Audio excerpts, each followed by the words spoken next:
show what is possible with 3D printing. I would like Dr. Shishir to talk on AI in ophthalmology. Thank you.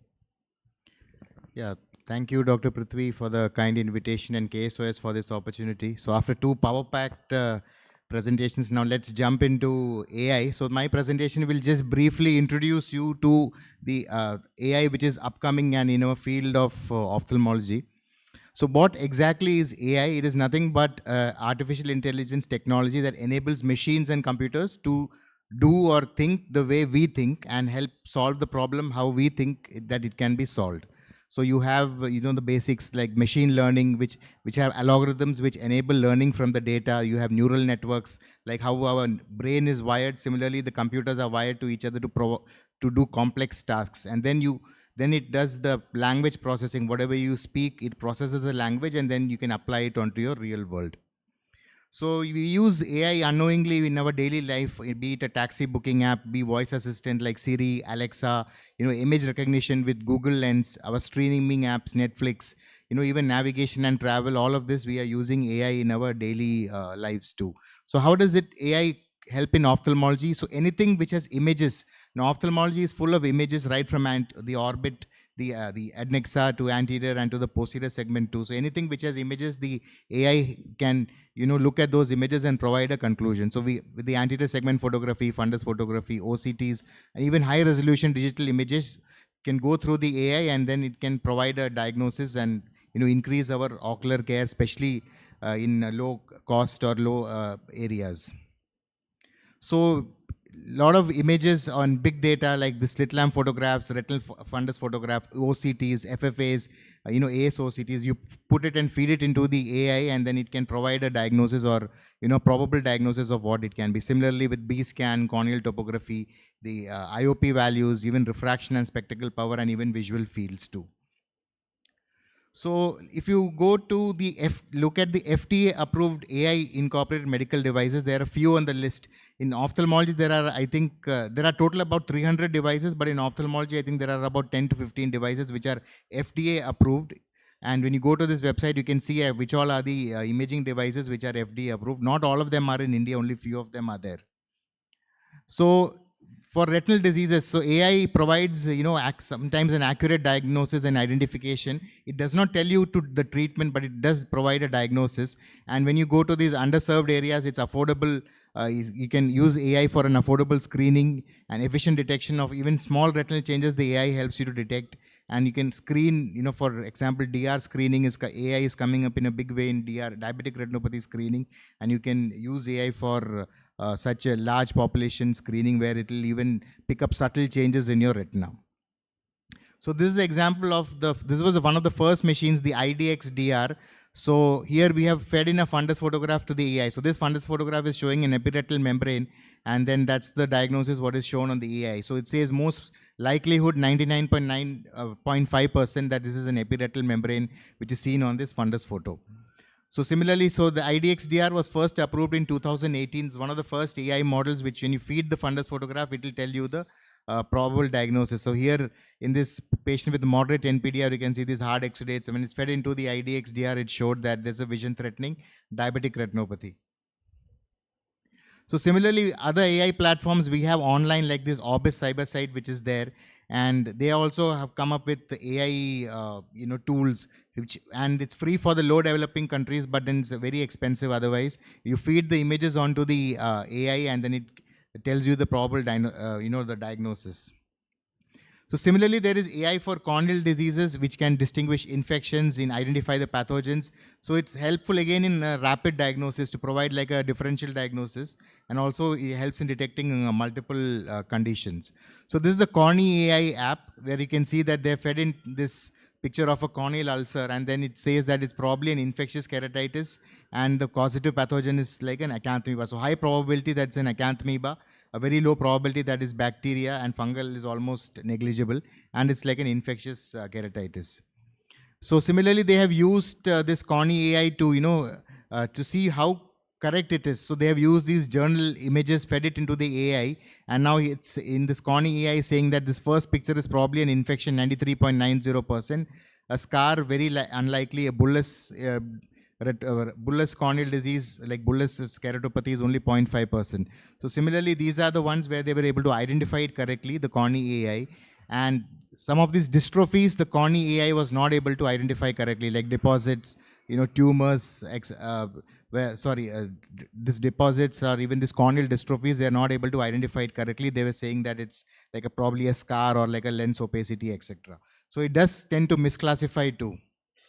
So there are AI coming in other diseases too, like glaucoma, ROP. It predicts from early detection to even advanced staging, patients with AMD and also keratoconus. So AI also is there in pediatric ophthalmology, strabismus detection, refractive error screening, and reading, disability risk evaluation, and also amblyopia detection.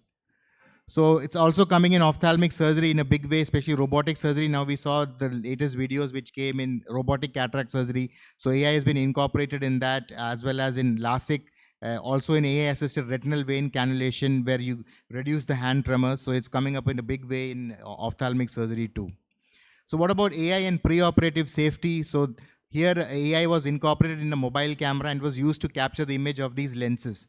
So when you have a patient list and you have a list of lenses which have been, for the particular patient, the AI recognizes and verifies the accuracy of these parameters. So it will show you a green that these are the correct stack of lenses which you have kept for those particular patients.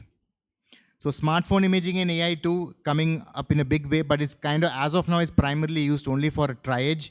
Like you can screen in a peripheral center and then it will tell you whether to refer or not. So for example, if it's a keratitis, it will say it's urgent referral, semi-urgent, or if it's a routine, corneal scar, corneal deposits, or if it's normal, it will just ask you to observe.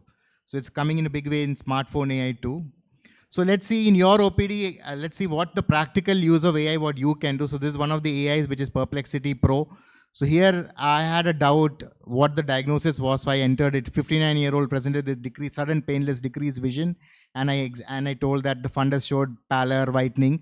What is the likely diagnosis? You feed it into this Perplexity AI, and it tells you that this is probably a classic, central retinal artery occlusion. So any doubt like that in your OPD, which you feel, feed it into your Chat GPT or a Perplexity, and it will tell you what could be the likely diagnosis, or it will give you a list of differentials. So we saw AI tools coming in patient care. Now I'll talk a little bit about research and medical education too, where you can use AI. So for research, you can use these multiple tools for research and proposal writing: ChatGPT, Gemini, Copilot, DeepSeek, Mistral. This is Claude, this is Quen, this is Perplexity, and then the final one, which is Grok. So this is another AI, which is the Notebook LM, free to use, and it's a very good research tool, and it has a least amount of hallucinations. So what hallucinations mean, sometimes the AI cooks up some things, like if you ask how many about some references, if the AI gives you 15 references in ChatGPT, the 5 of them will be mostly cooked up. It'll just imagine which don't exist at all. So this is one tool which gives you the least amount of hallucinations, like it will be 99% accurate most of the time. So for those who are doing statistical analysis, this is Julius AI. You feed in your statistics, it's paid, it's not free of cost. This will give you you can analyze your data and get the statistics done with Julius AI. So let's see how you can read an article. Now, do you really want to read this article? This is around 10 pages. So that's the article I got on retinal vein occlusion. I just go to Perplexity and I load that article, retinal imaging, retinal vein occlusion article. I just load into this AI and I just type there saying, summarize this article for me, and also tell me specifically what is the management of branch vein occlusion. So the AI reads the whole thing and it tells me the whole summary, and it also tells me the briefly on the management of the branch vein occlusion separately. So I really don't need to go in and read the whole article. So that is one use of AI which I do for my literature review. So next thing is, a lot of people use AI for their research purpose and writing up things. But this is one AI that is zero GPT. Anything you enter in Chat GPT and you use it for your research purpose, you enter it into zero GPT, it will tell you that you have used AI. So this will detect whether your work is done by AI or not and what percentage. So whatever work you have done using AI, you put it in zero GPT, it will tell you that this much amount of AI has been used and AI has been used in your work. So most of the journals, sometimes they won't accept. So what about presentations? So you can go to this free AI, which is Napkin AI. So some of my slides use this napkin AI. So it's free to use again. So here I write, make a slide on LASIK counseling. And this napkin AI not just gives me a slide, it gives me a whole presentation on, LASIK counseling. Obviously, you need to go verify it, but here AI can help in reducing your work. So this is all text, but once you click on the symbol, it will give you the whole, PPT diagrams, everything, how you want your PowerPoint to look a little more better. So AI incorporated EMR also in a big way. Now there is a EMR which has come, which is AI in it. So whatever you talk to the patient is recorded and everything is classified to anterior and posterior segment. So these are some of the advantages of AI. It's faster, cheaper, scalable. It's portable too. You can download it into your computer and use it without the internet. There's and sometimes it can replace when there's a doctor shortage to go to the peripheral center. So AI does not need rest and does not get bored.